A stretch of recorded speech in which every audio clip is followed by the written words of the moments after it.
शुरू होने जा रहा है देश का सबसे बड़ा मुकदमा, आपकी अदालत, रजत शर्मा के साथ। नमस्कार, चुनाव मंच के इस खास शो में आपका स्वागत है। लखनऊ में आपकी अदालत, और आज हमारे मेहमान हैं एक ऐसे नेता जो सबके निशाने पर है, चाहे अखिलेश यादव हो, चाहे मायावती हो। कोई उनको बाहरी कहता है, कोई उनको कम्युनल कहता है, कोई कहता है कि वो बांट देंगे राज्य को, लेकिन उन्होंने हर सवाल का बड़े सही तरीके से जवाब दिया है। उन्होंने एक एक प्रहार का पूरी तरह से जवाब दिया है। मैं आमंत्रित कर रहा हूं भारतीय जनता पार्टी के राष्ट्रीय अध्यक्ष अमित शाह को।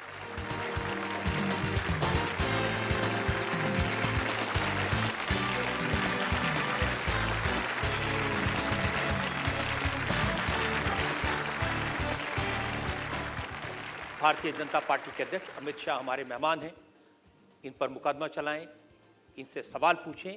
इससे पहले एक नज़र उस पृष्ठभूमि पर जिसमें आज का ये खास मुकदमा चलाया जा रहा है, चुनाव मंच में लखनऊ। अमित शाह, गुजरात की राजनीति में ये नाम 36 साल पुराना है, लेकिन इस नाम को राष्ट्रीय स्तर पर पहचान दी उत्तर प्रदेश ने। 2014 के लोकसभा इलेक्शन के नतीजों से नेशनल पॉलिटिक्स में अमित शाह की पहचान चुनाव के चाणक्य की हो गई। यूपी में 80 में से 73 सीटें जितवाकर अमित शाह ने अपने विरोधियों को भी अपनी रणनीति का लोहा मानने पर मजबूर कर दिया। सिर्फ 50 साल की उम्र में बीजेपी के नेशनल प्रेसिडेंट बने। अमित शाह 80 के दशक से राजनीति में हैं। 24 साल से वो नरेंद्र मोदी के साथ हैं। पहली बार 1997 में खुद चुनाव लड़े और जीते। उसके बाद आज तक वो कभी नहीं हारे। हर बार जीत का अंतर बढ़ता गया। प्रेसिडेंट बनने के बाद अमित शाह की लीडरशिप में बीजेपी ने कांग्रेस से महाराष्ट्र और हरियाणा जैसे 2 बड़े राज्य छीने। झारखंड और जम्मू कश्मीर में बीजेपी ने सरकार बनाई, लेकिन दिल्ली और बिहार में बीजेपी का रथ रुक गया। हालांकि इसके बाद कांग्रेस के गढ़ असम में बीजेपी की सरकार बनाकर अमित शाह ने फिर से कमबैक किया। अब एक बार फिर यूपी और उत्तराखंड में अमित शाह का इम्तिहान है। पंजाब और गोवा में फिर से जनता का भरोसा जीतने का चैलेंज है। उत्तर प्रदेश में चुनाव का मौका है। हम लखनऊ में हैं। आइए शुरू करते हैं आपकी अदालत का एक खास शो। आपकी अदालत में पहला इल्जाम भारतीय जनता पार्टी के अध्यक्ष अमित शाह। आपकी अदालत में बीजेपी अध्यक्ष अमित शाह पर आरोप है कि ये दूसरी पार्टियों को तोड़ते हैं। अमित जी, ये दर्द मुलायम सिंह यादव जी का है। उन्होंने कहा कि अमित शाह ने हमारे घर में झगड़ा करवा दिया। उन्होंने कब ऐसा कहा? उन्होंने कहा कि राम गोपाल यादव भाजपा अध्यक्ष से 4 बार मिले, उन्हीं के इशारे पर पार्टी में झगड़ा हुआ, पिता पुत्र को लड़वाया। पहले मैं स्पष्ट कर दूं, मैं कभी भी राम गोपाल जी को नहीं मिला, एक बात। और शायद कभी कभार ऐसा नेताजी बोल गए होंगे, बाकी तो ज्यादातर उनका परिवार का झगड़ा है, हमारा कोई लेन देन। ये उन्होंने कहा है, मेरे पास में इसका सबूत है। नहीं कहा होगा, उनको आपने बता दिया होगा, तो पूछ लिया, बोल गए होंगे, इसमें क्या बड़ी बात है। मगर हमने हमारा कोई लेन देन नहीं है भाई, सपा हम क्यों तोड़े। लेकिन अखिलेश यादव भी ये कहते हैं कि अमित शाह जी अंकल से मिले हुए हैं। देखो, सपा को संभालने की जिम्मेदारी किसकी है? अखिलेश की है, मेरी है। उन्होंने अपनी जिम्मेदारी ठीक से संभालनी चाहिए। लेकिन आपके बारे में एक अखबार में यह कमेंट हुआ कि चुनाव के मौके पर विरोधी दलों के खिलाफ सर्जिकल स्ट्राइक करते हैं और ऐसा पाला बदलवाते हैं कि विरोधियों के पैर उखड़ जाते हैं। देखिए, इस चीज को अलग नजरिए से देखना चाहिए रजत जी। जब चुनाव के अंदर कोई दल इतना निर्बल हो जाता है और जब उसकी जीतने की संभावनाएं कम हो जाती है, तो स्वाभाविक रूप से जो राजनीति के अंदर योगदान करना चाहते हो और जो अच्छे लोग हैं वो अपनी संभावनाएं तराशते हैं। उसी के तहत कोई बीजेपी में आता है, क्योंकि समाजवादी पार्टी ने इस बार पहले से ही अपनी हार स्वीकार कर ली है। चुनाव के पहले ही अपनी हार स्वीकार कर ली है समाजवादी हार कहाँ स्वीकार करी? अखिलेश यादव ने कहा कि अब तो साइकिल पर राहुल गांधी भी सवार हैं, हाथ हैंडल पर है, वो 300 से ज्यादा सीटें जीतेंगे। देखिए रजत जी, आप बड़े सॉफ्ट है अखिलेश यादव के प्रति, वरना आप जैसा अनुभवी पत्रकार ये जरूर पूछता कि तो गठबंधन क्यों करना पड़ा। अगर आप जीत के लिए आश्वस्त थे तो गठबंधन की जरूरत क्या थी? क्यों करना पड़ा गठबंधन? गठबंधन इसलिए करना पड़ा कि समाजवादी पार्टी हार को भांप गई थी, उसको मालूम था पूर्णतया सफाया होने वाला, वरना ना करते गठबंधन। लेकिन उनका डर तो यह है कि समाजवादी पार्टी में झगड़ा करवाने में अमित शाह का रोल था। झगड़े का रोल नहीं है। 5 साल जिस प्रकार से सरकार चली है, हर रोज 16 मर्डर होते हैं, 23 रैप होते हैं, 200 दंगे हुए हैं, 2,87,000 गंभीर प्रकार के गुनाह हुए हैं। किस तरह से प्रदेश की सरकार उनको फिर से चुनेगी? किस प्रकार से चुनेगी? और झगड़ा क्या हो गया जी? कौन बाहर गया है? कहां है आज शिवपाल यादव? साइकिल के निशान पर ही लड़ रहे। अतीक अहमद ने सपा छोड़ दी क्या? नहीं छोड़ी। ये जो खनन घोटाले वाले हैं गायत्री प्रजापति, सपा छोड़ दी क्या? नहीं छोड़ी, किसी ने नहीं छोड़ी। सारे विधायकों का टिकट भी रिपीट हो गया, अखिलेश बदल गए। बस कैसे बदल गए? सरकार विधायकों से बनती, अखिलेश बाबू वो सारे विधायक आपने रिपीट करे हैं, कैसे एंटी इनकम्बेंसी से भागोगे? ये यूपी की जनता उनको पूछना चाहती है। हर कॉन्स्टिट्यूंसी में जहां जहां मैं गया, सपा विधायकों के खिलाफ एक बहुत बड़ी एंटी इनकम्बेंसी है। आप कह रहे हैं कि उन्होंने गठबंधन इसलिए किया क्योंकि हारना चाहते थे। आप हारना चाहते थे ऐसा नहीं, हार देख गए थे, इसलिए गठबंधन कर बचने का प्रयास कर रहे हैं, मगर और डूबेंगे। लेकिन आप भी तो बहुजन समाज पार्टी से स्वामी प्रसाद मौर्य को लाए हैं, हमने ब्रजेश गठबंधन पाठक नहीं को करा। लाए हैं। गठबंधन नहीं किया, लेकिन हार का डर था कहीं? ना जी, जरा भी नहीं। आपके पास इनफ कैंडिडेट नहीं थे? देखिए, कोई व्यक्ति अगर पार्टी ज्वाइन करता है तो वो गठबंधन नहीं होता है। राहुल गांधी ने सपा ज्वाइन नहीं करी है, वो अपना दल लेकर खड़े, ये अपना दल लेकर खड़े, और दोनों लोगों ने अपना अपना गठबंधन किया है। और गठबंधन भी यूपी की जनता के छलावे पे है। 12 सीट फर्स्ट और सेकंड फेज में ही ऐसी है जहां मैत्रीपूर्ण मुकाबला है। भाई गठबंधन में मैत्रीपूर्ण मुकाबला क्या होता है? क्या होता है मैत्रीपूर्ण मुकाबला? मेरी तो समझ में नहीं आता। लखनऊ मध्य मैत्रीपूर्ण मुकाबला है, फलानी जगह मैत्रीपूर्ण मुकाबला है, सब अलग ही लड़ रहे। इन्होंने एंटी इनकम्बेंसी से भागने के लिए एक प्रयास किया है, मगर यूपी की जनता को मैं जानता हूं, देश में अगर सबसे ज्यादा राजनीति समझने वाले लोग अगर कोई एक प्रदेश में है तो उत्तर प्रदेश में, और वो जानते हैं कि क्या हुआ है प्रदेश में। लेकिन ये सही है कि आपने कोशिश करके बहुजन समाज पार्टी से बहुत सारे नेताओं को तोड़ा, आपने कांग्रेस के बड़े बड़े नेताओं को भाजपा में शामिल किया। देखिए, हमने लोकसभा के वक्त भी कांग्रेस से अच्छे लोगों को लिया था, बहुजन समाजवादी पार्टी से अच्छे लोगों को लिया था, और आगे पर भी लेंगे। भारतीय जनता पार्टी के अंदर कोई आता है तो भाजपा के सिद्धांतों के साथ सहमति व्यक्त कर प्रतिबद्धता रखते हुए आता है। इसमें हमें कोई आपत्ति नहीं, इससे मेरी पार्टी का मूल चरित्र नहीं। यही वो लोग हैं जिनका विरोध करके आप सरकार बनाना चाहते थे, यही वो लोग हैं जिनका राजनीतिक विरोध रहा, तो भारतीय जनता पार्टी में आकर के पवित्र हो जाते हैं। पवित्र हो गए ऐसे मैंने नहीं कहा भाई, राजनीतिक विरोध होते रहते हैं। ऐसे तो राहुल जी पूरी यात्रा निकाले देवरिया से दिल्ली तक की, और कहा 27 साल यूपी बेहाल, अब 5 साल निकाल लिए, 23 साल यूपी बिहार, ये 5 साल ठीक हो गए उनके गठबंधन करते ही। इतना कोसा है, आप रिकॉर्ड निकाल दीजिए, इतना कोसा है अखिलेश जी को किसानों के लिए, महिला सुरक्षा के लिए, और अब सब कुछ ठीक हो गया।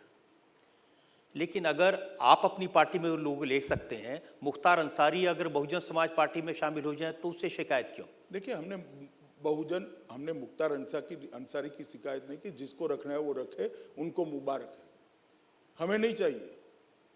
हमने मुख्तार जैसे लोगों को नहीं लिया। मैंने आपकी पार्टी के प्रवक्ता का बयान देखा जिसमें उन्होंने इस बात के लिए आलोचना की मायावती जी की, उन्होंने क्यों ले लिया मुख्तार अंसारी को, बाहुबली का उन्हें। नहीं, मायावती जी कहती थी कि हमारी सरकार आएगी तो हम लॉ एंड ऑर्डर ठीक कर देंगे। और मुख्तार अंसारी को लिया, वो कॉन्ट्राडिक्शन समझाते थे, शायद आपको ठीक से समझा नहीं पाए वो। नहीं नहीं, मुझे तो समझ आया, क्योंकि मैंने देखा आपके यहाँ भी बहुत सारे बाहुबली उम्मीदवार हैं। हत्या के आरोपी अशोक चंदेल हैं, बाहुबली अजय प्रताप सिंह हैं, कुछ घोटाले के आरोपी हैं। देखिए, अशोक चंदेल और मुख्तार का कंपैरिजन शायद आप ही करें रजत जी। यूपी की राजनीति को और यूपी के सार्वजनिक जीवन को जो जानते हैं वो नहीं करेंगे। मुख्तार अंसारी किस प्रकार के व्यक्ति, किस प्रकार के गंभीर आरोप लगे हैं इन पर, वो पूरा यूपी जानता है।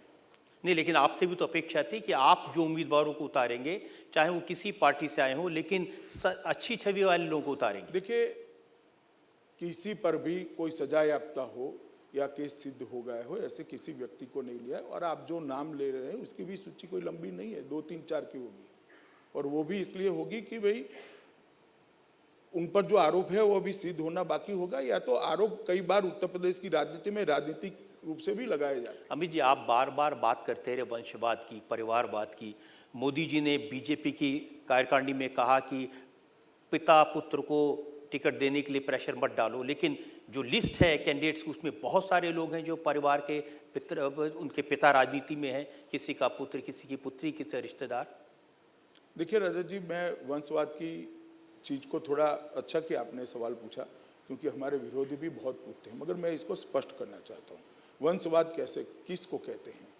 मुलायम जी अगर मुख्यमंत्री बनना नहीं चाहते हैं तो और कोई समाजवादी मुख्यमंत्री नहीं बन सकता, अखिलेश बनते हैं, इसको वंशवाद कहते हैं। फारूक अब्दुल्ला के बाद उनके बेटे आते, उसको वंशवाद कहते हैं। इस तरह से जवाहरलाल नेहरू, इंदिरा गांधी, संजय गांधी, राजीव गांधी, सोनिया जी और अब राहुल जी, अभी नए जी आए नहीं हैं, आएंगे तब वो जी, इसको वंशवाद कहते हैं। कोई नेता का बेटा अगर काम करते करते कार्यकर्ता है और एमएलए का टिकट लड़ जाए, उसमें कोई वंशवाद नहीं होता है, ये समझ कर चले। वंशवाद की व्याख्या होती है आउट ऑफ मेरिट जाकर उसको प्रमोट कर दिया जाए। लेकिन ये बड़े बड़े और सुनिए मैं बताता हूँ ना, अटल जी का खैर उनका तो कोई परिवार में था ही नहीं, मगर राजनाथ सिंह जी के बेटे अभी चुनाव लड़ रहे हैं तो वो कोई मुख्यमंत्री नहीं बनने वाले हैं हमारे यहाँ। इस तरह से नहीं होता। उन्होंने चुनाव लड़कर अपने आप को सिद्ध करना पड़ेगा, और करते करते सालों तक काम करते करते करेंगे तब। तो ऐसे तो राहुल गांधी ने भी चुनाव लड़के अपने आप को सिद्ध किया। देखिए, चुनाव लड़कर सिद्ध किया ऐसा नहीं है। आप मानते हैं कि राहुल गांधी कांग्रेस के बनने वाले अध्यक्ष है और योग्यता में किसी को के पास योग्यता नहीं है, और पार्टी को तो ऐसा ही लगता है। एक सेकंड जी, आप समाप्त मत कर दीजिए। 67 से लेकर आज तक कांग्रेस में किसी को योग्यता नहीं है, किसी को नहीं है। देखिए, नेहरू जी के बाद इंदिरा गांधी, इंदिरा गांधी के बाद संजय गांधी आने का प्रयास किया, उनका देहांत हो गया। बाद में राजीव गांधी, इनका देहांत हो गया। बाद में राहुल जी की उम्र उस वक्त थोड़ी कम थी। मनमोहन सिंह को प्राय प्रधानमंत्री बनाया पूरा चैनल। सोनिया जी के बाद राहुल जी, सोनिया जी के बाद मनमोहन सिंह जी प्रधानमंत्री बने। किस प्रकार के प्रधानमंत्री थे आपको भी मालूम है, मुझे भी मालूम है।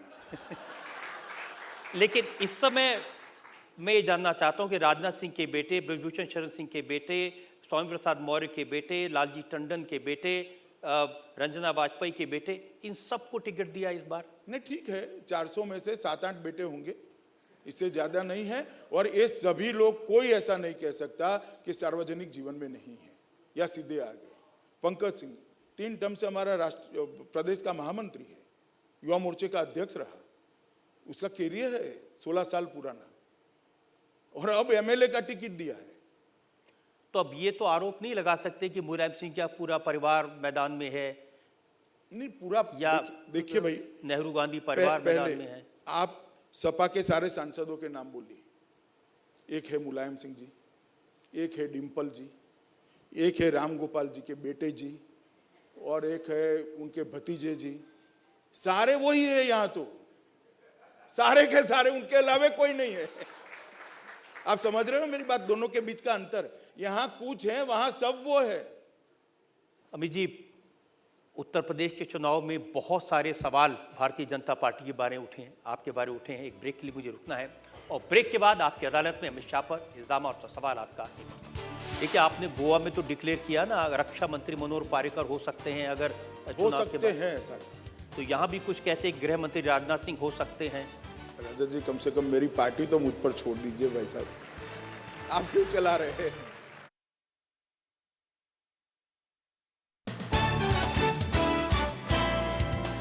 Welcome back. आपकी अदालत में आज हमारे मेहमान हैं भारतीय जनता पार्टी के राष्ट्रीय अध्यक्ष अमित शाह।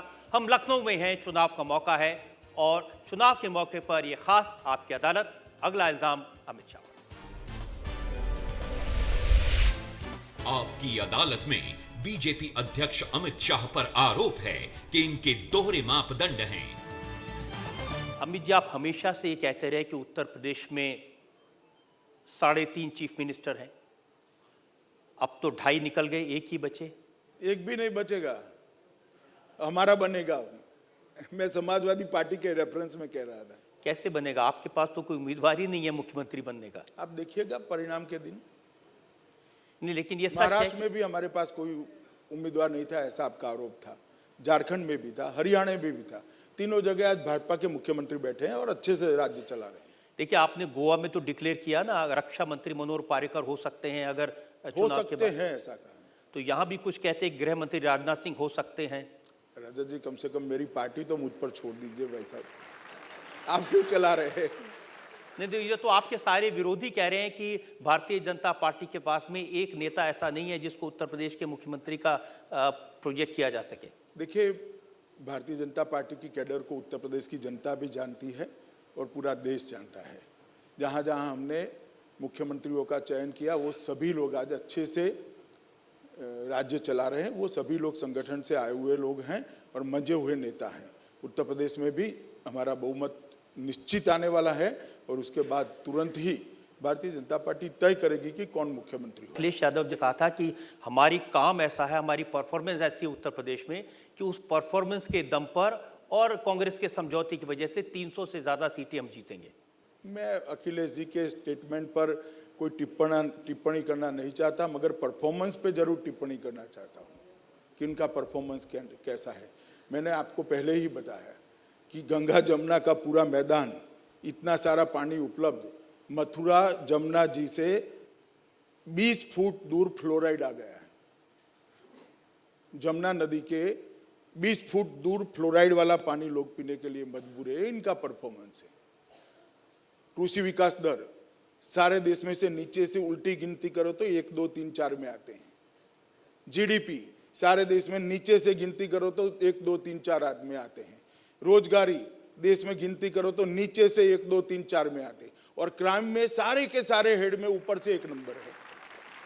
सारे के सारे, खून ले लो, बलात्कार ले लो, चोरी ले लो, लूट ले लो, अपहरण ले लो, डकैती ले लो, भ्रष्टाचार। अभी ये कह रहे कि मैंने लखनऊ आगरा हाईवे बनाया। मैं आपके माध्यम से उत्तर प्रदेश की जनता को बताना चाहता हूं कि भारत सरकार इसी मापदंड वाले राजमार्ग जब बनाती है तो 18 करोड़ रुपया पर किलोमीटर उसका खर्चा आता है। इनका खर्चा आया है 31 करोड़ रुपया। अब 18 और 31 का डिफरेंस कहां गया, वो यूपी की जनता नहीं पूछेगी। मैंने उनसे कानून व्यवस्था के बारे में पूछा था और आपने जो आरोप लगाए थे पिछले 2 दिन की घटनाएं मेरठ की, लखनऊ की, उसके बारे में। नहीं, मेरठ, लखनऊ, इलाहाबाद कोई जगह बाकी नहीं है।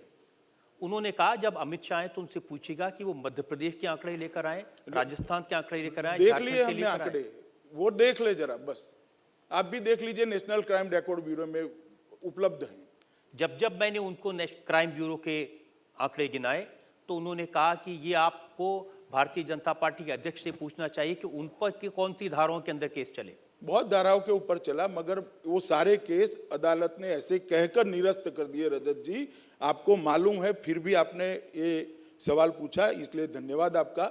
सारे केस ऐसा कहकर निरस्त कर दिए कि जिनको साथ लेकर वो निकले हैं उन्होंने राजनीतिक द्वेष से प्रेरित केस किए थे और उनके पिताजी पर भी किया था। शायद अखिलेश जी को अब याद नहीं है वो बात। कांग्रेस ने मुलायम सिंह जी पर भी किया था। लेकिन उत्तर प्रदेश की जनता को सबसे ज्यादा चिंता अगर किसी की है तो आपने भी कहा कि कानून व्यवस्था की, एक्सटॉर्शन है, मर्डर्स हैं, वाकई में लोग परेशान हैं। ये दावा मायावती जी ने किया कि जब मेरी सरकार थी 5 साल तो उत्तर प्रदेश में कानून व्यवस्था अच्छी थी, इसलिए मुझे वोट दो, मैं आऊंगी तो सब ठीक कर दूंगी। तो हार क्यों गई? 5 साल के बाद जनता ने हरा दिया उनको। हारी तो बीजेपी भी बहुत बार है। बहुत बार है, मगर हम कानून और व्यवस्था के मुद्दे पर नहीं हारे, वो कानून और व्यवस्था और भ्रष्टाचार के मुद्दे पर हारी है चुनाव। गत चुनाव का मुद्दा ही कानून व्यवस्था और भ्रष्टाचार था।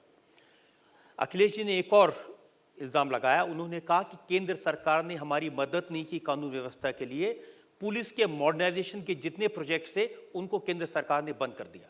देखिए अखिलेश जी, आज मैं इस खुले मंच पर कहना चाहता हूं आपकी अदालत के कि गुजरात सरकार को मिला हुआ पैसा जनसंख्या के अनुपात में और उत्तर प्रदेश को मिला हुआ पैसा जनसंख्या के अनुपात में 1 पैसा भी कम किया है अगर उत्तर प्रदेश को, तो उनको ये कहने का अधिकार है। उल्टा यूपीए सरकार जो उनके समर्थन से चलती थी, उनका समर्थन था 10 साल यूपीए सरकार को, उसने प्रति साल जो पैसा दिया उसमें मोदी जी के आने के बाद 1 लाख करोड़ रुपया का बढ़ोतरी भारतीय जनता पार्टी की सरकार ने की। 1 लाख करोड़ रुपया उत्तर प्रदेश का।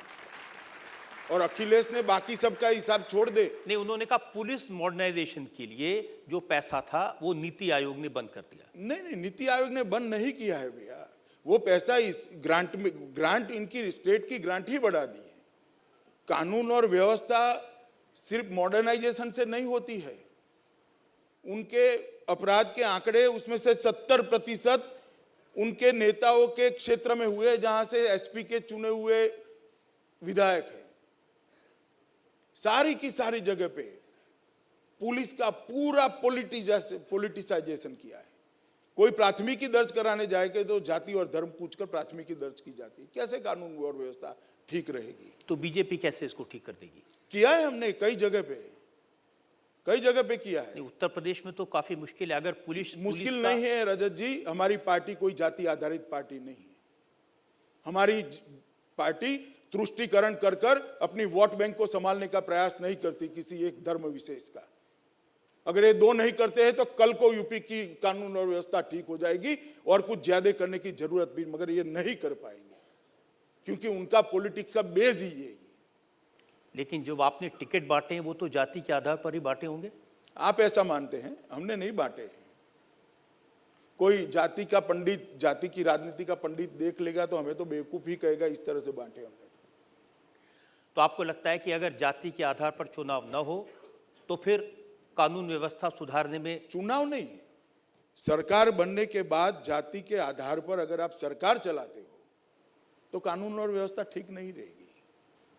तो उत्तर प्रदेश की जनता ये उम्मीद करे कि भारतीय जनता पार्टी अगर सरकार बनी तो एक्सटॉर्शन नहीं होगा, कानून व्यवस्था पर? हम पहली बार सरकार में यूपी में नहीं आ रहे हैं।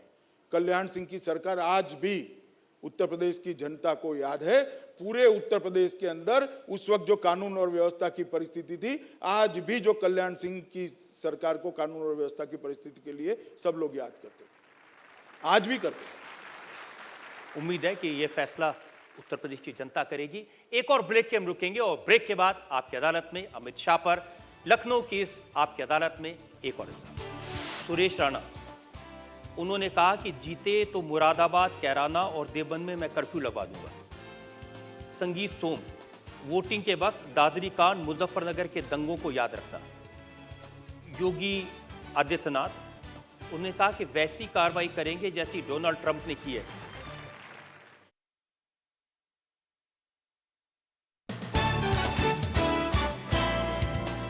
हम लखनऊ में हैं, चुनाव मंच में हैं, चुनाव के बीचों बीच हैं और उत्तर प्रदेश में मुकाबला है भारतीय जनता पार्टी, समाजवादी पार्टी और बीएसपी के बीच।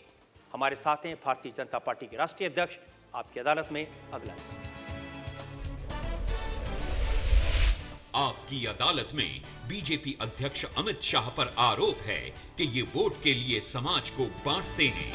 भारतीय जनता पार्टी पर सबसे बड़ा आरोप इस चुनाव में यह है कि जब भी चुनाव आता है तो भारतीय जनता पार्टी को हिंदुओं की याद आती है, राम मंदिर की याद आती है। वो गाना है ना, लो आ गई उनकी याद, पर वो नहीं आए। देखिए रजत जी, आप बहुत वरिष्ठ पत्रकार हैं। राम जन्मभूमि आंदोलन के बाद का कोई भी हमारा घोषणा पत्र निकालिए, जिसमें हमने राम जन्मभूमि आंदोलन का हमारी प्रतिबद्धता नहीं व्यक्त की है। हर बार करते हैं क्योंकि अभी मंदिर बनना बाकी है। इस बार जो मैनिफेस्टो है उसमें तो जिक्र है। हर बार के है, इस बार का नहीं। और हर बार आप सवाल पूछते हैं। इस बार सवाल आपके सहयोगी उद्धव ना ठाकरे आप सवाल पूछना बंद करोगे, ना हम जिक्र करना छोड़ेंगे। इस बार सवाल उद्धव ठाकरे ने पूछा है। उन्होंने कहा कि चुनाव होता है तो भारतीय जनता पार्टी को भगवान राम की याद आती है, बाकी समय उन्हें वनवास में भेज देते हैं। देखिए, चुनाव घोषणा पत्र जो होता है ये 5 साल का डॉक्यूमेंट होता है और घोषणा पत्र में 2014 में भी है, 2012 के यूपी के घोषणा पत्र में भी था, 2007 में भी था और 2000 इस साल भी हमने रखा है, 17 में भी रखा है। भूल गए ऐसा नहीं होता है, मगर केस लंबित है सुप्रीम कोर्ट के अंदर। इसीलिए तो कांग्रेस के नेता कहते हैं कि बीजेपी का नारा है मंदिर वहीं बनाएंगे, तारीख नहीं बताएंगे। तारीख जब केस कोर्ट में लंबित है तो उनको इतना मालूम पड़ना चाहिए, बीजेपी नहीं बता सकती। ये तो क्या होगा, कोर्ट के फैसले का इंतजार करना पड़ेगा।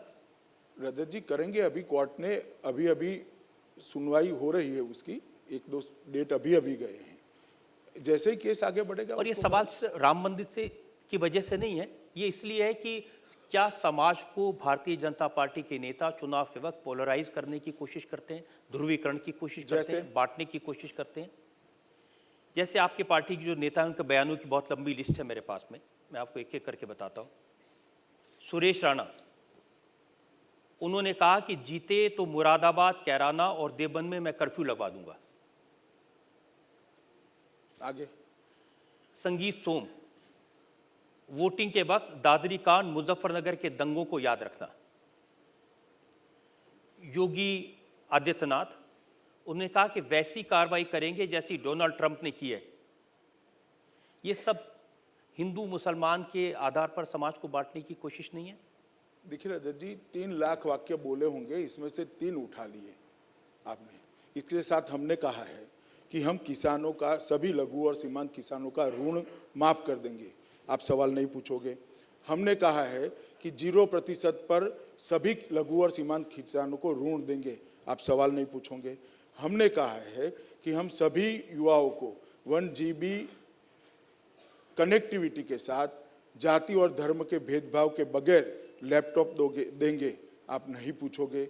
बहुत सारे वादे किए हैं, 25 मेडिकल बनाने का, कन्याओं को मुफ्त शिक्षा देने का, इतने सारी चीजें कही है। इसमें से कुछ आप नहीं पूछोगे। नहीं, जरूर पूछूंगा, मैं वो भी पूछूंगा, लेकिन अभी तो मैं पूछ रहा हूं कि आपके साक्षी महाराज कहते हैं कि आबादी बढ़ाने के लिए वो लोग जिम्मेदार हैं जो 4 बीवियां 40 बच्चे पैदा करते हैं। रमेश चंद तोमर, धौलाना को मौलाना विधानसभा नहीं बनने देना, दाढ़ी वाले घर में घुस जाएंगे, उसका इलाज है हमारे पास।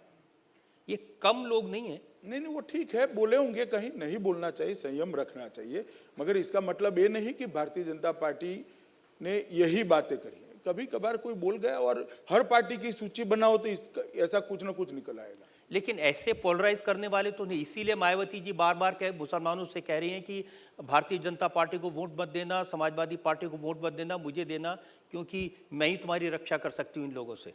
मायावती कहो और मुसलमान माने, मैं क्या कर सकता हूँ इसमें। आपके घोषणा पत्र में जो 3 तलाक का मुद्दा रखा गया, उसको लेकर बहुत सवाल है। क्या भारतीय जनता पार्टी ने वाकई में लोगों को अपीस करने के लिए, मुस्लिम महिलाओं को खुश करने के लिए मुद्दा उठाया? ना, मुस्लिम महिलाओं को खुश करने के लिए नहीं उठाया है। ये महिला सम्मान और महिला के सम्मान का मुद्दा है। मुल्लाओं को खुश करने के लिए और पार्टियां नहीं उठाती, हम डरे बगैर उठाते हैं। एक मुस्लिम महिला ने सवाल ये पूछा, उन्होंने कहा कि भारतीय जनता पार्टी महिलाओं के वो इशू उठाए जो सारी महिलाओं के हैं। मुस्लिम महिलाएं अपनी देखभाल करना अपनी जानती हैं। बहुत सारी ऐसी भी महिलाएं जो कहती है कि बहुत अच्छा किया है। तो क्या वाकई में आप इसको करवा पाएंगे या ये भी सिर्फ चुनाव के वक्त का नारा है? नहीं, हमने तो, सरकार ने अपना रुख स्पष्ट कर दिया है सुप्रीम कोर्ट के सामने। और एक और सवाल मायावती जी ने उठाया, अगर भारतीय जनता पार्टी उत्तर प्रदेश में सत्ता में आई तो सिर्फ मुसलमानों को नुकसान नहीं होगा, आरक्षण को समाप्त कर देगी भारतीय जनता पार्टी। अब भारतीय जनता पार्टी की बात मायावती क्यों बता रही हैं? उन्होंने नहीं बताना चाहिए, भाजपा वालों पे छोड़ देना चाहिए। जनता को वो बताएंगे तो सही उनको क्या लगता है अपने विरोधियों के बारे में, ये तो हक है उनका। नहीं, मगर उनके कहने से क्या होता है? भारतीय जनता पार्टी का स्टैंड बहुत फर्म है, मौजूदा आरक्षण व्यवस्था है वो ठीक है, वो चलनी चाहिए। लेकिन संघ का तो ये नहीं है। संघ ने कभी नहीं कहा। अभी थोड़े दिन पहले मनमोहन वैद्य ने कहा, आपने कई बार इसकी सफाई भी दी है, लेकिन पूरा बयान उनका सफाई मेरे नहीं दी है जी। आप पहले सवाल पूछिए, क्या पूछा था मनमोहन जी? मनमोहन वैद्य ने कहा आरक्षण नहीं, उसने क्या कहा नहीं, सवाल क्या था वो पूछिए। मैं बताता हूँ, वरना आपका नहीं, थोड़ा उन्होंने क्या रिसर्च कहा कम ये है। तो मैं आपको बताऊंगा ना। नहीं, पहले उनको सवाल क्या पूछा गया था, तब मालूम पड़ेगा ना किस रेफरेंस में कहा है। उनसे पूछा गया था क्या धर्म के नाम पर आरक्षण सही है, ये पूछा गया था ना, तो उन्होंने जवाब ये दिया, सारा जवाब धर्म के नाम पर आरक्षण के लिए है। अब उनका जवाब देखिए। अब पहले मैं आपके माध्यम से ये दोनों पार्टियों को पूछना चाहता हूँ, सपा, बसपा और कांग्रेस को, कि आपने 2012 में धर्म के आधार पर आरक्षण की घोषणा की थी, मांग की थी उन्होंने, अब नहीं कर रहे। इस चुनाव में वो करने वाले हैं या नहीं करने वाले, क्या करना है वो बताना चाहिए। और अगर वो धर्म के आधार पर आरक्षण चाहते हैं तो इंदिरा साहनी के जजमेंट के बाद 50% से आरक्षण ज्यादा बन नहीं सकता। 50% SC, ST और OBC को मिल चुका है, तो अब किसका काट कर धर्म के आधार पर आरक्षण देंगे, इसकी स्पष्टता उन्होंने करनी चाहिए। SC का काटोगे या OBC का काटोगे? धर्म के आधार पर जो आरक्षण देना चाहते हैं उनको मैं पूछना चाहता हूं, सपा से, बसपा से और कांग्रेस पार्टी से, आप किसका काटकर धर्म के आधार पर आरक्षण दोगे? उसका जवाब कोई नहीं देता और आप पूछते भी नहीं उनको। रजत जी, आपको पूछना चाहिए। अमित जी, आप मेरी बात सुनिए ना, आपको पूछना चाहिए उनको। हम कहते हैं कि धर्म के आधार पर आरक्षण संविधान सम्मत नहीं है, इस देश का संविधान इसकी इजाजत नहीं देता है, इसलिए नहीं होना चाहिए।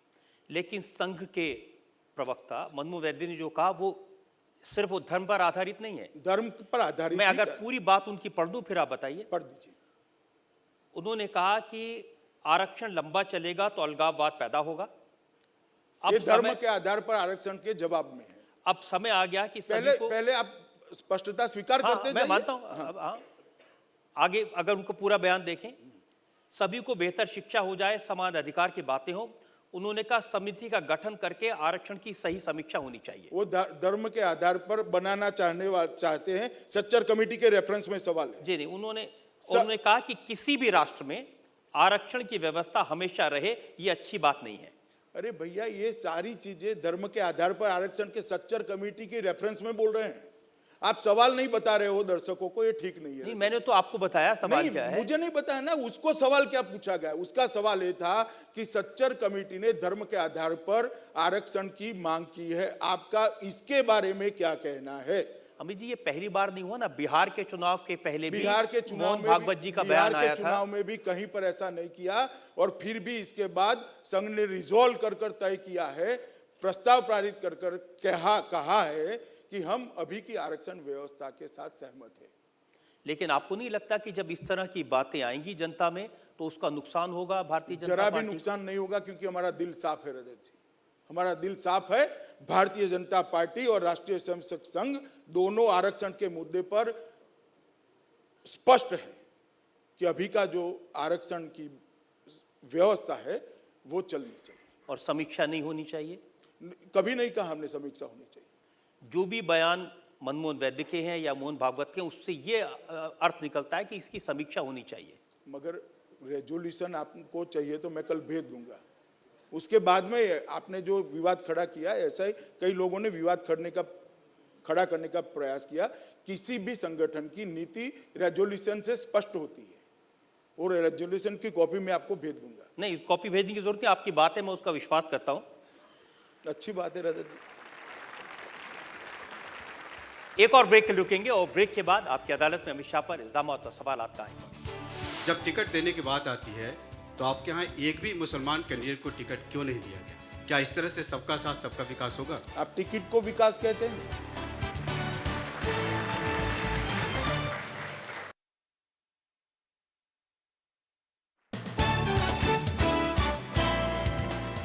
हम लखनऊ में हैं आपकी अदालत में। आज हमारे मेहमान हैं भारतीय जनता पार्टी के राष्ट्रीय अध्यक्ष अमित शाह। आपकी अदालत में अगला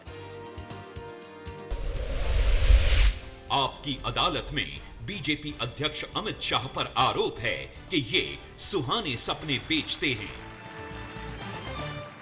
27 अक्टूबर को आपने इटावा में कहा कि अगर 1 लाख करोड़ रुपए से यूपी का विकास करना है तो बीजेपी को पूर्ण बहुमत देना होगा। ये एक तरह की सौदेबाजी नहीं हुई जनता ना के जी, साथ? मैंने पूरा वाक्य आपने नहीं सुना, बीच में से काट कर आप उठा रहे हैं। मेरा वाक्य था, मोदी जी ने 1 लाख करोड़ रुपया प्रति साल ज्यादा भेजा है यूपीए सरकार से, मगर 1 लाख करोड़ रुपया नीचे तक नहीं पहुंचा। ये भ्रष्टाचार की बलि चढ़ गया है। अगर भ्रष्टाचार रोकना है, 1 लाख करोड़ रुपये से यूपी का विकास करना है, तो पूर्ण बहुमत की भारतीय जनता पार्टी की सरकार बनानी पड़ेगी और सपा की सरकार को हटाना पड़ेगा। मैं आज भी कहता हूं कि अगर इसमें सौदेबाजी क्या है? अगर पैसा चाहिए उत्तर प्रदेश को, पैसा चाहिए ऐसा नहीं है, जो भेजा है वो ये खा गए हैं। ये उन्होंने बड़ी लंबी लिस्ट बताई थी कि उन्होंने क्या क्या किया उत्तर प्रदेश की जनता के लिए, कैसे सड़कें बनवाई, कैसे उन्होंने। मैंने कहा ना 18 करोड़ और 31 करोड़ ऐसी सड़कें बनाई है। देखिए रजत जी, समस्याओं का दरिया है उत्तर प्रदेश। कॉस्मेटिक तरीके से विकास कर उत्तर प्रदेश की समस्याओं का समाधान नहीं हो सकता। क्या हुआ है रोजगारी के लिए? इलाहाबाद हाई कोर्ट ने उनके सेवा आयोग के अध्यक्ष को निलंबित करना पड़ा, क्योंकि 70% एक ही जाति के लोगों को टिकट बहाली कर दिया गया। क्या हुआ है? कुछ नहीं हुआ है। पूरे देश भर में मोदी जी की अपील के बाद ज्यादातर सरकारों ने स्वीकार कर लिया, वर्ग 3 और 4 की बहाली के लिए इंटरव्यू समाप्त कर दिए जाएंगे, मेरिट्स पर होगा। उत्तर प्रदेश नहीं कर रहा है। क्यों नहीं कर रहा है? क्योंकि भ्रष्टाचार करना है। रजत जी, इन्होंने, मोदी जी ने जो प्रधानमंत्री फसल बीमा योजना दी, उसका प्रीमियम भी नहीं भरा, क्योंकि एजेंसी का कमीशन तय नहीं हो पाया। और आज उत्तर प्रदेश के किसान को मुआवजा नहीं मिल रहा है। क्या किया है अखिलेश जी ने? आपको सुनाया हो तो मुझे लिस्ट तो सुना दो। मेरे पास 500 सवाल है। उन्होंने तो ये भी बताया कि जो मैनिफेस्टो भारतीय जनता पार्टी ने बनाया, जिसमें वादा किया 24 घंटे बिजली देंगे, लड़कियों के लिए मुफ्त शिक्षा देंगे, मुफ्त लैपटॉप देंगे, ये उनका मैनिफेस्टो कॉपी कर लिया। 24 घंटे बिजली उनकी तो 5 साल समाप्त हो गई, आ गई है क्या? उन्होंने अब क्या कहा- मैनिफेस्टो करना भाई? लास्ट मैनिफेस्टो का आपका घोषणा है, अब तक तो हुआ नहीं। और हमने, रजत जी, हमने ये सारी चीजें हमारे शासित राज्यों में कर दी है। अब मध्य प्रदेश जाइए, गुजरात जाइए, महाराष्ट्र जाइए, राजस्थान जाइए, छत्तीसगढ़ जाइए, ये सारे राज्यों में हमने 24 घंटा बिजली दे दी है। और लैपटॉप के लिए भी मैं बहुत स्पष्ट हूं कि लैपटॉप किसी एक जाति और धर्म विशेष को नहीं मिलेगा, समाज के हर बच्चे को मिलेगा। जाति और धर्म के आधार पर हम देंगे। लेकिन आपने जो इतने बड़े बड़े वादे किए और हैं, उसको ध्यान से आप भी पढ़िएगा। मेरे घोषणा पत्र का एक एक शब्द पढ़ा है। उसमें लिखा है, जाति और धर्म के भेदभाव के बगैर हर युवा के पास हम लैपटॉप भिजवाएंगे। लेकिन मायावती जी ने बड़ा सख्त उन्होंने बयान दिया। उन्होंने कहा कि ये पूछना चाहिए अमित शाह को और मोदी जी को कि उन्होंने जो वादे किए थे 2014 में चुनाव के वक्त में, उनको पूरा नहीं किया। और वादा खिलाफी अपने आप में एक बड़ा जुर्म है, जिसका भय मोदी जी को सता रहा है। देखिए रजत जी, हम कोई एक राज्य की सरकार पार्टी नहीं है। पूरे देश में मेरी पार्टी चलती है, अखिल भारतीय पार्टी है। देश में हमारी जहां सत्ता में हिस्सेदारी है और हमारी सरकार है, ऐसे 14 राज्य हैं।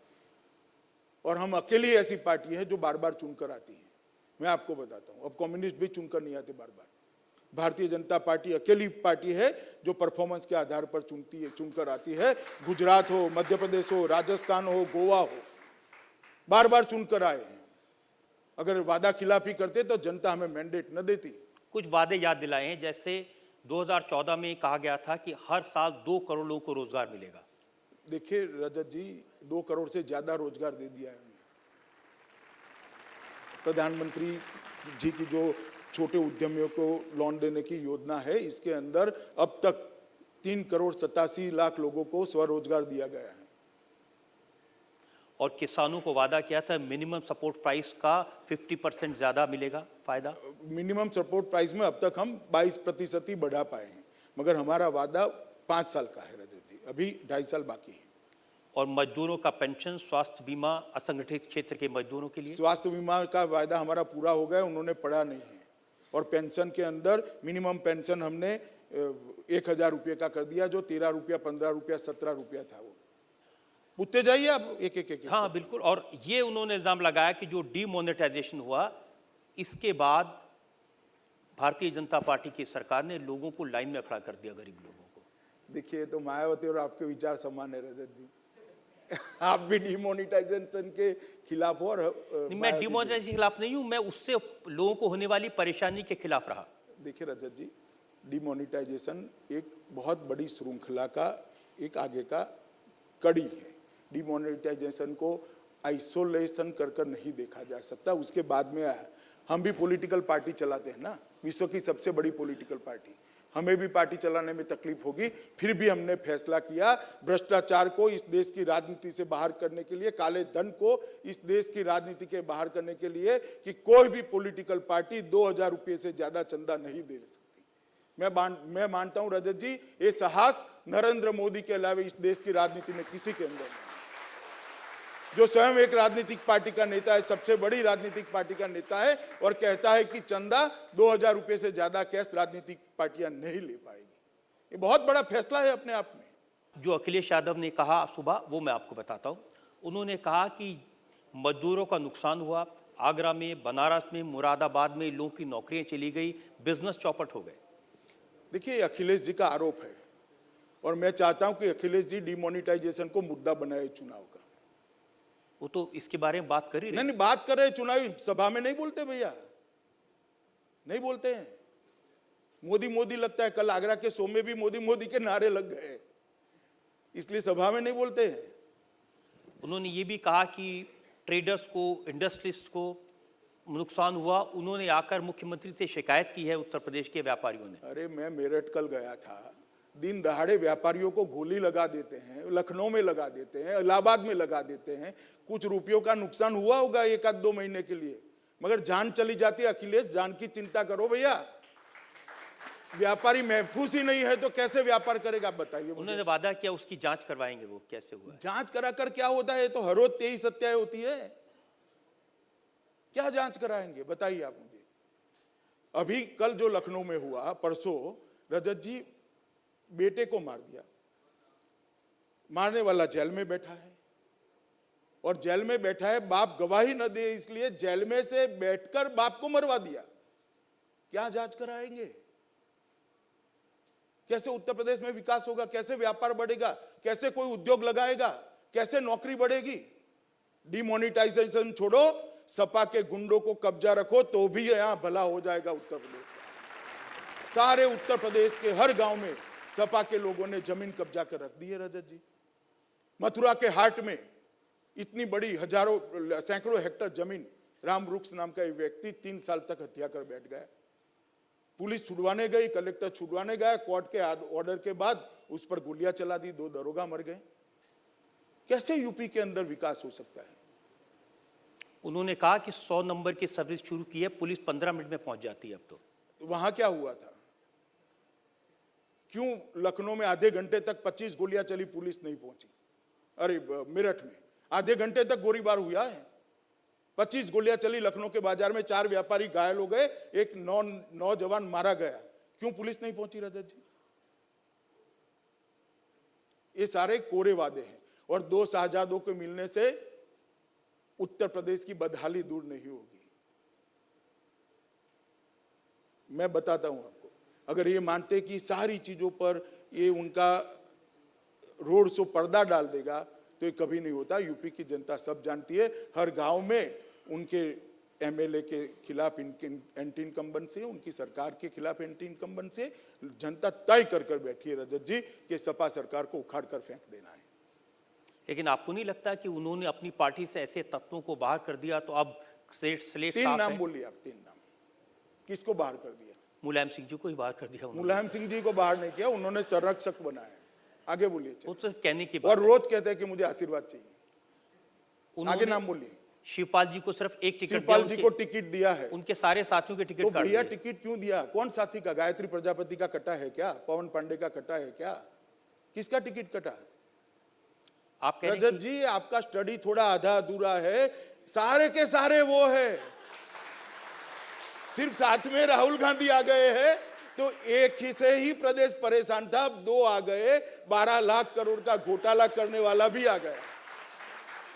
एक से ही परेशान था, अब दो आ गए, क्या होगा बताइए आप प्रदेश का। उनका तो कहना है कि साइकिल पर मजबूत हाथ रहेगा हैंडल पर, इनके पास पेडल, पहले से ही साइकिल पंक्चर हुई थी, चल नहीं रही थी, धक्का लगाने के लिए राहुल जी को लाए हैं, दोनों नैया पार नहीं करा पाएंगे। बहुत सारे लोग यहाँ हैं, प्रबुद्ध लोग लखनऊ के, आप में से जो लोग सवाल पूछना चाहते हैं। आपने काला धन की बात करी और काफ़ी हद तक उस पर आपने लगाम भी लगाई, मैं आपके फैसले का स्वागत करता हूं, लेकिन जो स्विस बैंकों में पैसा जमा है वो कब आप वापस ला रहे हैं? देखिए, स्विस बैंकों के पैसे लीक के लिए भी भारतीय जनता पार्टी की सरकार ने, नरेंद्र मोदी सरकार ने बहुत सारे फैसले किए हैं। लगभग 22 देशों के साथ ट्रीटी की है जो सूचनाओं का आदान प्रदान करेगी, और इसके लिए भी एक टास्क फोर्स गठन कर रहे हैं। मगर अंतर्राष्ट्रीय कानून जो कांग्रेस सरकार बनाकर जो समझौते कर गई थी, उसको बदलने में काफी समय लग रहा है। और आप ये बात मानकर चलिए कि स्विस बैंक में से जितना पैसा है उसको लाना जितना महत्वपूर्ण है, इतना ही महत्वपूर्ण नया पैसा न जाए वो भी है।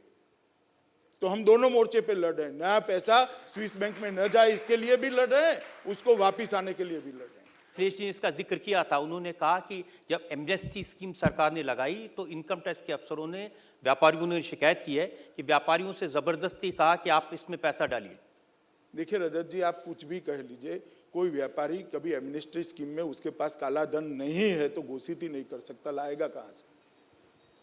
नहीं है अगर तो घोषित कहाँ लाएगा, कहाँ से? भरना पड़ता है ना इसमें। तो उनकी शिकायत थी जो इनकम टैक्स के अफसरों का टेरर बहुत बढ़ गया है। टेरर नहीं है भैया, इन्होंने कहा कि भैया आप घोषणा कर दो, और काला धन किसी के पास पड़ा है और घोषणा करने के लिए कहते हैं, तो उसमें मैं नहीं मानता कुछ अनुचित है। क्या जनरल कैटेगरी का बंदा जो है वो कितना भी क्वालिफाइड हो, कितना भी उसके पास एक्सपीरियंस हो, जो भी चीज़ें हो, क्या वो इन जातिवाद और इन चक्कर में फंसता नहीं है? देखिए, किसी भी जाति का कोई रिजर्वेशन नहीं है, क्लास का रिजर्वेशन है। अनुसूचित जाति का एक वर्ग बनाया गया है संविधान के तहत, पिछड़ाओं का एक वर्ग बनाया गया है, एसटी का, शेड्यूल्ड ट्राइब्स का एक वर्ग बनाया है। जैसे मैं आपको एग्जांपल के लिए, तो पिछड़ा समाज की जाति में बिंद आते हैं, तो बिंद जाति है, पिछड़ा वर्ग एक क्लास है, इसको क्लासिफाइड किया गया है, और उनकी जनसंख्या में जो अनुपात है उससे बहुत कम दिया गया है। मानो 70% ये पूरा वर्ग होता है, तो इसके सामने 27% का रिजर्वेशन है। उनके एक सेकंड मुझे सुन लीजिए, उनके अनुपात में बहुत कम है। और सरकार का ये प्रयास भी है कि सीटों में इतनी बढ़ोतरी की जाए कि ये मेरिट्स वाले बच्चों को भी अन्याय न हो, और उस दिशा में हम कर रहे हैं। हमारे घोषणा पत्र में हमने 25 नए मेडिकल कॉलेज का वादा किया है, और निश्चित रूप से 5 साल में बना देंगे, और हर जिले में एक इंजीनियरिंग कॉलेज का भी वादा किया, जिससे मेरिट वाले लोगों को परेशानी न हो और जो पिछड़े हैं उनको भी मौका मिले। मेरा एक सवाल अमित शाह जी से है कि यहाँ के लोग आमतौर पे कहते हैं कि समाजवादी पार्टी और बीजेपी का आपस में कुछ मेल भी है, जिसकी वजह से कई ऐसे बयानात होते हैं जो बहुत शर्मनाक होते हैं, मगर बीजेपी उस पर चुप्पी साध जाती है। जैसे आजम खान साहब का कल एक बयान था बदायूं में, जिसमें उन्होंने कहा कि कश्मीर जो है वो पाकिस्तान का हिस्सा है, और वहाँ पर भारतीय फोर्सेस जिस तरह से इजरायली फोर्सेस फ़िलिस्तीन में जुल्म कर रही हैं, वैसे ही भारतीय लोगों पर, वहाँ की कश्मीरियों पर भारतीय फोर्सेस जुल्म कर रही हैं। इस बयान के, इतने शर्मनाक बयान के आने के बाद भी बीजेपी का कोई रिएक्शन इस पर नहीं आया। नहीं, हमारे ध्यान पर नहीं आया। अभी मैं कह देता हूँ, रिएक्शन अभी दे देता हूँ। ये आजम खान जी का बयान उनके चरित्र को उजागर करने वाला बयान है, और समाजवादी पार्टी के नेताओं ने इसका जवाब देना चाहिए। समाजवादी पार्टी ने स्पष्ट कहना चाहिए कि वो कश्मीर के लिए क्या मानते हैं। आजम खान मेरी पार्टी के नेता नहीं है, इसकी जिम्मेदारी समाजवादी पार्टी की बनती है उनसे जवाब तलब करने की। एक सवाल आपसे इतना पूछना है कि एनजेएसी ऑनरेबल सुप्रीम कोर्ट ने सेट असाइड कर दिया, जजेस की वैकेंसीज फिलअप नहीं हो रही हैं, पूरा हिंदुस्तान परेशान है, सारी पब्लिक परेशान है। देखिए, आपने भाषण ही सुने हैं, किसके मैं कहना नहीं चाहता, जनता समझ जाएगी। वास्तविकता ये नहीं है। विगत 35 साल में सबसे ज्यादा जजों की नियुक्ति ये 2.5 साल में नरेंद्र मोदी के शासन में हुई है, सबसे ज्यादा नियुक्ति। और इसके आंकड़े भारत सरकार की विधि मंत्रालय के वेबसाइट पर पड़े हुए हैं, आप डाउनलोड कर कर देख लो। और आपका ये भ्रांति है कि एनजेसी के फैसले के कारण जजों की नियुक्ति रुकी पड़ी है। नियुक्ति नहीं रुकी है, पुरानी व्यवस्था से आज भी नियुक्ति। न्यूज़पेपर्स के आंकड़ों के बारे में बात कर रहा था, उसमें स्पष्ट रूप से दिया गया है जितनी जा रही हैं करीबन 150-200 वैकेंसीज जो भी फिलअप होने के लिए जा रही हैं, वो एग्जीक्यूटिव यूनियन आगे बढ़ने एक Amit ji, bye and large impression ये है कि जजेस की नियुक्ति रुकी हुई है इस तकरार की वजह से। गलत इंप्रेशन है रजत जी। और मैं कहता हूं भारत सरकार की साइट पर आपको जाकर देख लो, कंपेरेटिव ग्राफिक्स के साथ बनाकर दे रखा है। हम जुडिशरी के साथ बहस कर, सुनिए तो, हम जुडिशरी के लोगों के बातों के साथ बहस करना नहीं चाहते, हम सम्मान करते हैं, मगर वास्तविकता है कि सबसे ज्यादा जजों की नियुक्ति 2.5 साल के अंदर हुई है। और जो पार्टियां हैं उनके कैंडिडेट हमारे सामने हैं, लेकिन भारतीय जनता पार्टी का कोई कैंडिडेट नहीं है, तो इसमें एक कंफ्यूजन हो रही है, तो उस पर आप क्या कहेंगे? कंफ्यूज मत होइए। उत्तर प्रदेश और गुजरात का कंपैरिजन कर दीजिए, उत्तर प्रदेश और मध्य प्रदेश का कर दीजिए, उत्तर प्रदेश और छत्तीसगढ़ का कर दीजिए, उत्तर प्रदेश और हरियाणा का कर दीजिए, उत्तर प्रदेश और महाराष्ट्र का कर दीजिए। सुन लो भैया, एक जमाने में बीमारू राज्य का कंसेप्ट किसी अर्थशास्त्री ने लॉन्च किया था। बीमारू राज्य में से बिहार, मध्य प्रदेश, राजस्थान और उत्तर प्रदेश जो बदहाली की अवस्था में थे, हम उसमें से राजस्थान, मध्य प्रदेश और पुराने मध्य प्रदेश का हिस्से छत्तीसगढ़ में आए। ये तीनों राज्य बीमारू के बाहर निकल गए हैं। उत्तर प्रदेश में हम सत्ता पर आने के बाद 5 साल के अंदर उत्तर प्रदेश बीमारू राज्य की कैटेगरी से निश्चित रूप से बाहर आ जाएगा, निश्चित रूप से। और ये बाकी बीमारू राज्य में भी हमने मुख्यमंत्री की घोषणा नहीं की थी, पहला चुनाव ऐसे ही लड़े थे।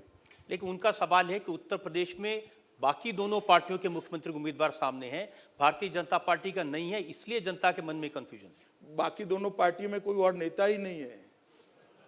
कौन है बताइए मायावती की पार्टी में? बसपा में कौन है? सतीश चंद्र मिश्रा। आप मानते हो मुख्यमंत्री बन सकते हैं मायावती के रहते? और यहाँ कौन है नेताजी का दूसरा? समाजवादी पार्टी में तो बहुत सारे बेटा चाहिए ना, बेटा तो एक ही है।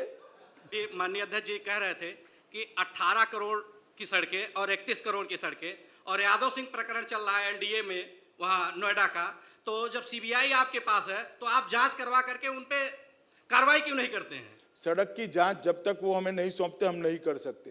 और सुन लो भैया, सब जवाब देता हूँ, उतावले मत हो।